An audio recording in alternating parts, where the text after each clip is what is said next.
Telugu industry తరలి వెళ్ళిపోబోతోందా? తెలుగు చలనచిత్ర పరిశ్రమలో అనూహ్యమైన మార్పులు చోటు చేసుకుంటున్నాయి. గతంలో చెన్నైలో ఉండే తెలుగు ఇండస్ట్రీలో ఎన్టీఆర్, ఏఎన్ఆర్, రామానాయుడు, ఎల్వి ప్రసాద్, దాసరి నారాయణరావు, రాఘవేంద్రరావు ఇలాంటి బిగ్ షాట్స్తో హైదరాబాద్కి తరలి వచ్చింది. అప్పటి నుంచి హైదరాబాద్ బేస్ చేసుకునే అనేక సినిమాలను మేక్ చేస్తూ వచ్చింది. అయితే ఇప్పుడు రెండు తెలుగు రాష్ట్రాలు విడిపోయిన నేపథ్యంలో గత కొంతకాలంగా ఆంధ్రాన్ని టార్గెట్ చేస్తూనే సినిమా ప్రమోషన్స్ కానీ, ఆడియో రిలీజ్లు కానీ, ప్రీ రిలీజ్ ఫంక్షన్స్ కానీ, విజయోత్సవ ర్యాలీలు కానీ, సక్సెస్ మీట్స్ కానీ జరుగుతున్నాయి. అమరావతి, గుంటూరు, విజయవాడ, వైజాగ్లలో తెలుగు సినిమా ప్రమోషన్స్ ఇటీవల కాలంలో మనం ఎక్కువగా చూస్తున్న సంగతి అందరికీ తెలిసిందే. అయితే ఇప్పుడు తాజాగా విడుదలవుతున్న బాలయ్య బాబు 100వ చిత్రం, మెగాస్టార్ 150వ చిత్రం కూడా ఆంధ్రాలోనే వారి సినిమా ప్రమోషన్స్ జరపడంతో ఇప్పుడు ఇండస్ట్రీ వెళ్ళిపోతోంది అన్న ఊహాగానాలు ఎక్కువైపోయాయి.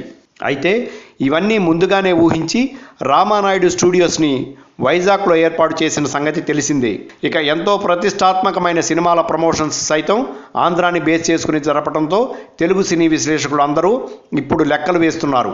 హైదరాబాద్లో ఒకప్పుడు లలిత కళాతోరణం, శిల్పకళా వేదిక లాంటి పెద్ద పెద్ద వేదికలపైనే ఎటువంటి ఆడియో ఫంక్షన్ అయినా జరిగేది.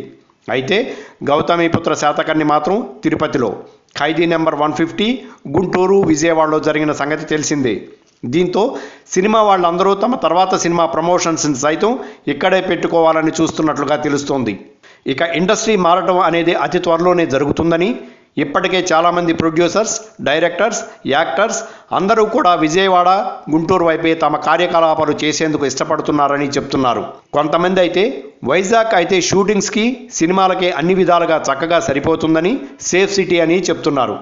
రాబోయే సంవత్సరాలలో ఖచ్చితంగా తెలుగు సినిమా ఇండస్ట్రీ ఆంధ్ర వైపుకే మొగ్గు చూపడం అనేది జరుగుతుందని మూవీ ఆర్టిస్ట్ అసోసియేషన్ వర్గాల వారు అభిప్రాయపడుతున్నారు.